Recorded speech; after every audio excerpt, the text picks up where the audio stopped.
Check this out. I like big tool deliveries.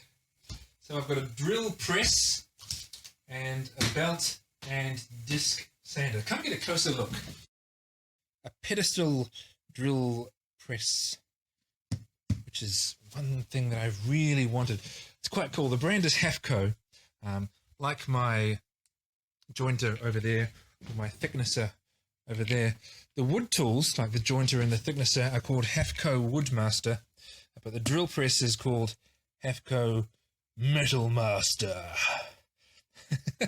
which is kind of boss, really, isn't it? Very appropriate for monster guitars. We have begun, and fortunately, there is an instruction manual.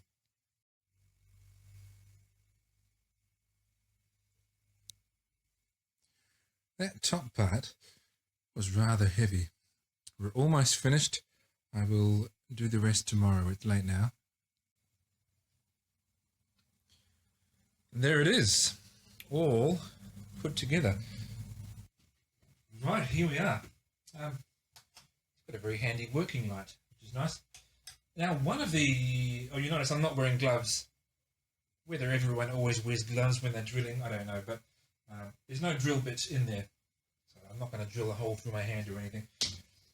One of the many nice things about a good, decent-sized drill press like this is that the way this works is that there's an electric motor at the back, and inside the housing at the top there's a pulley system, which is how the chuck is spun.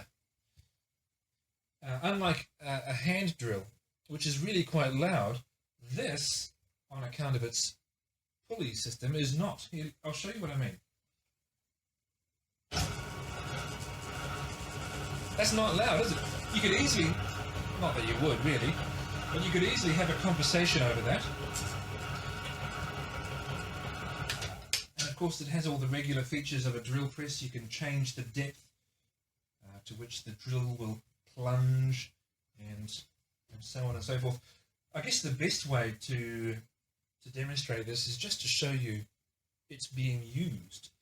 On the current video project, which is the neck through Telecaster, I need to drill some holes through the body for the strings.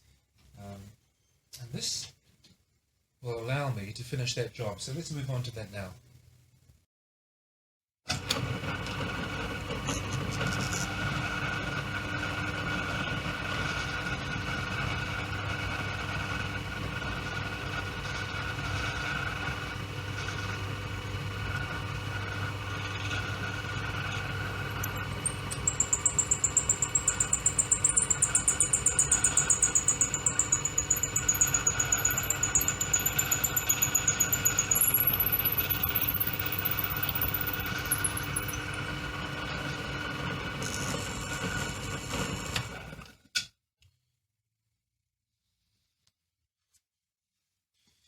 And there we are, all the way through.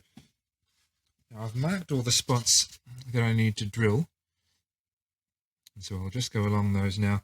The holes are slightly larger, barely larger than the holes in the bridge, and then I'll need to drill slightly larger holes on that end again for the ferrules to sit in, and I'll show you those in a moment.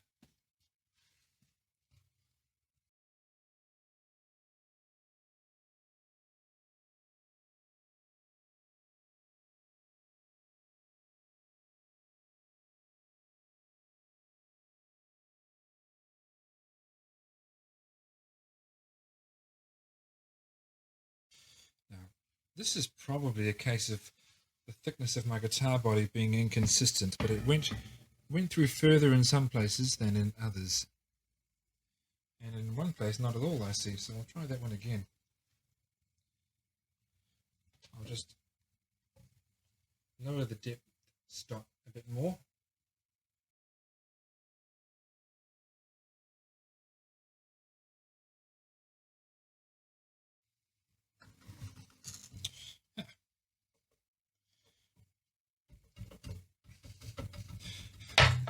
Oops. And I know the last last one has already gone all the way through. Oh no, I'll do it again because it hasn't come through as fully as the others. Okay, it took me a while because I've not done it before, and I can see they're not perfectly spaced really close to it though. I might need to look at how others have dealt with that. Maybe they have a jig or something.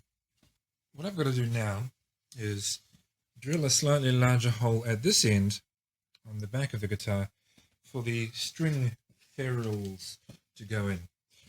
That's these things that enable me to put the strings through the guitar without damaging the wood. And so the, what you call it, the little round thing on the end of the string will catch inside this. Now obviously I don't need it to be that thickness all the way through, so I've just set up the depth stop to go just a little way into the body.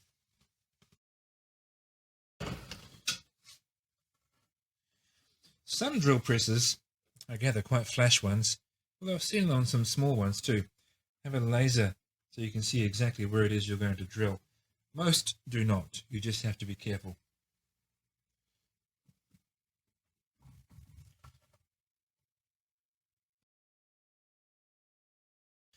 I'm just going to do one hole again.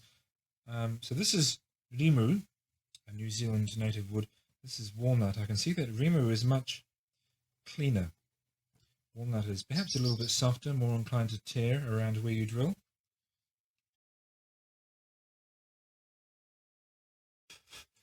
Alright, I'll clean that up with a little bit of sanding. Okay, so I have all the holes drilled in, including the wider holes for the ferrules at the back.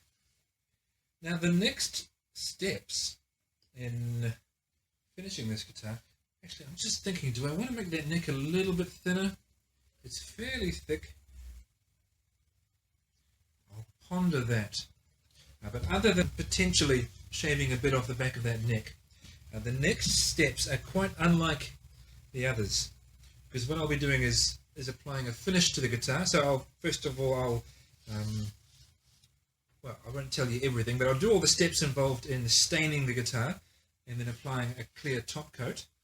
And also, I'm going to be wiring it up, putting the pickups in and attaching all the controls to the right wires, which is a very different part of the process.